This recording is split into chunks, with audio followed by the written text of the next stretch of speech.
Merry Christmas, people of planet Earth and all planets beyond. Thank you guys so much for watching. My name is Josh, and my family and I buy and sell things from thrift stores and sell them onto eBay and Grailed and other online sites.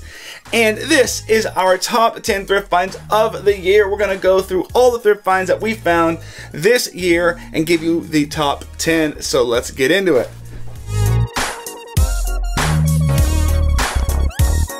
So this year was an incredible year for thrift finds.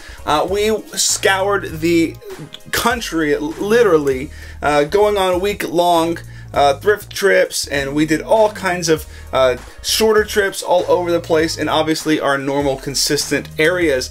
And these are some of the best things that we found, starting at number 10. At number 10, we have these dope Versace boots. I found these at a fairly small local thrift store, kind of out in the country, so I don't know what they're doing with Versace boots, but these things are super dope. I believe they are vintage from the late 90s.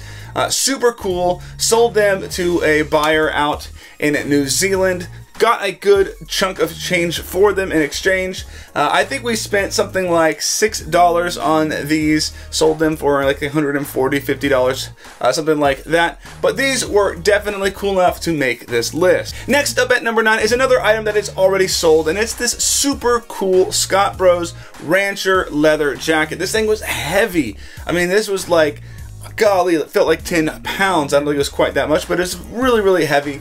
But an incredibly well-made vintage 1970s Scott Bros Rancher jacket. Super cool looking.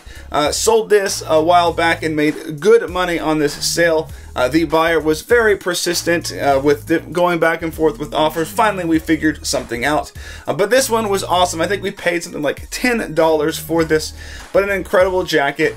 Turned out to be a good profit for us. Love finding cool, interesting things like this. Now at number 8, we have a very recent addition, and it's this Sable at WWF wrestling tee on the Highland tag. These are very hard to find, particularly specific designs like this one. Super dope tee. Paid it $2 last week.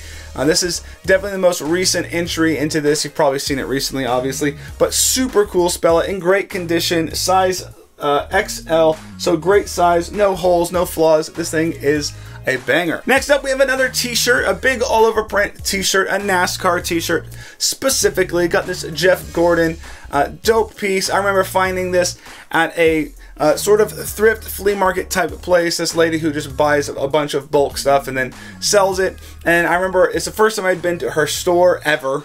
And I was digging through, and my eyes caught the flames, and I certainly was going to walk out with this t-shirt. Only paid $3. I can't remember what we sold it for. It was quite a bit, but such a cool tee. Next up is a really interesting find. One of the more unique finds that I've ever found, in my opinion. Found this at a sort of antique flea market place, and it's this little thing right here.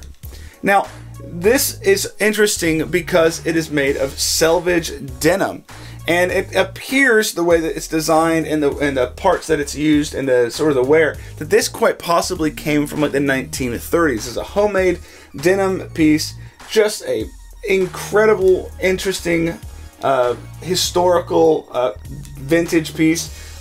Definitely something I love finding. I think we paid like $8 for it, but so interesting, so unique, so cool.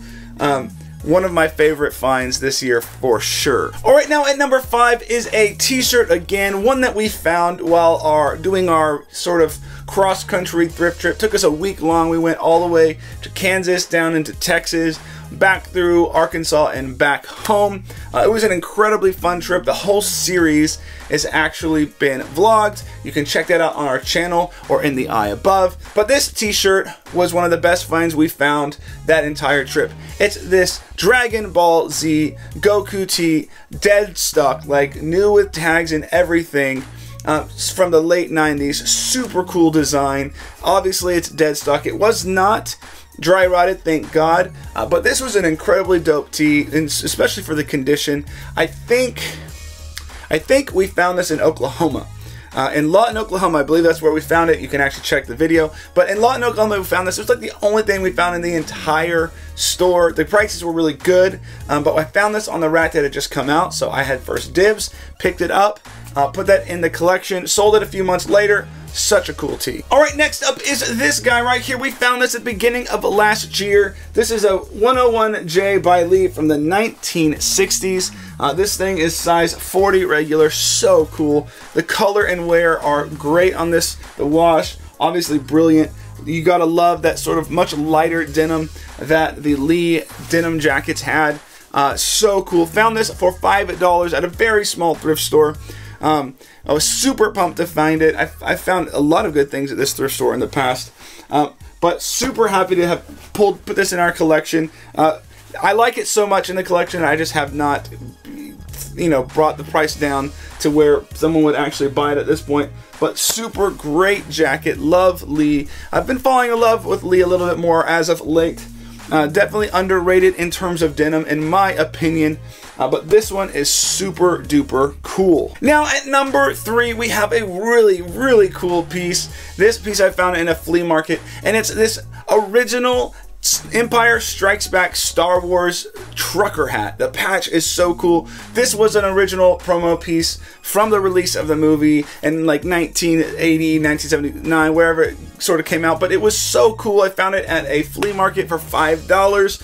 An incredible collector's piece. Sold it to a collector somewhere in Florida. Thank you for that sale. It was a great sale. Sold it for over $100. Such a cool and unique piece to find. It was in just like a bunch of hats, and somehow this hat, just nobody was paying attention to it. And that's really what I love about thrifting and flea markets, is all these interesting pieces that people don't know much about, but you can find such cool treasures that have great stories and great history, and it certainly happened with this particular hat. Now at number 2, we have a more recent addition, and that is this pair of Big E, like purple with this great textured jean with the Big E on the white tab. They are flared bell bottoms.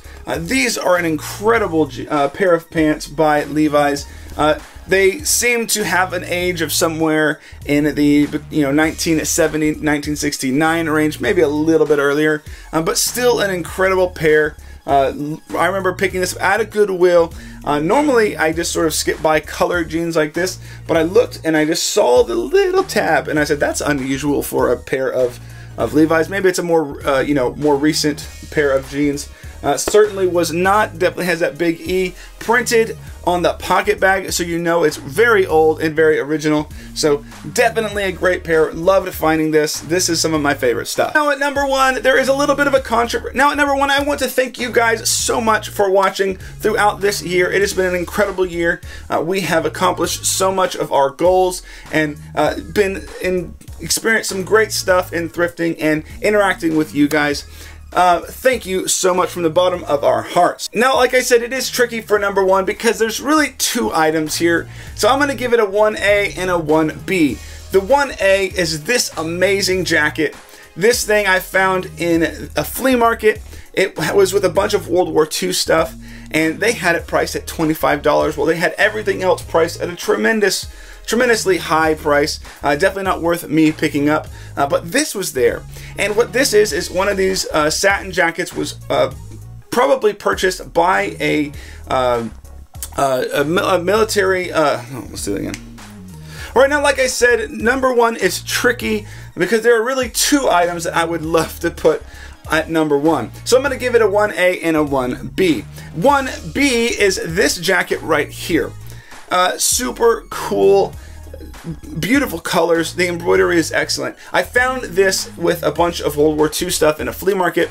Everything else was way overpriced, but this thing was not. This thing was $25, which is a little bit more than I spend on a general garment, but I knew there was something about this jacket that I just couldn't put my finger on. I didn't really know much, so I bought it anyway, took it home, and took a gamble. Well, it certainly paid off, because these jackets typically came back with servicemen that were in occupied Japan. And so a lot of times in the late 40s, early 50s.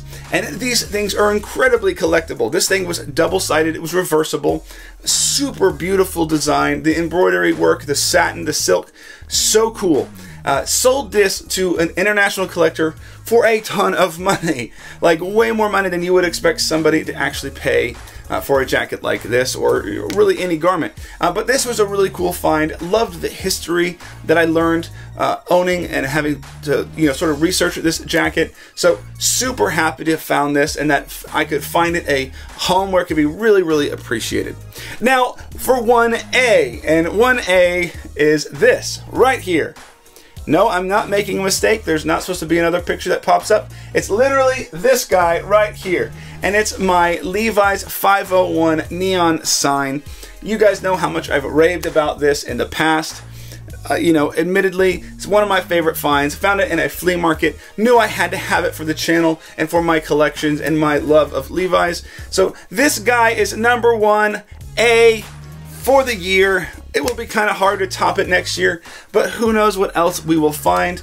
This year is over, but the new year and new thrifting adventures definitely begins soon. So come along for the ride. So remember to like, comment, and subscribe. We'll see you guys in the new year. Peace.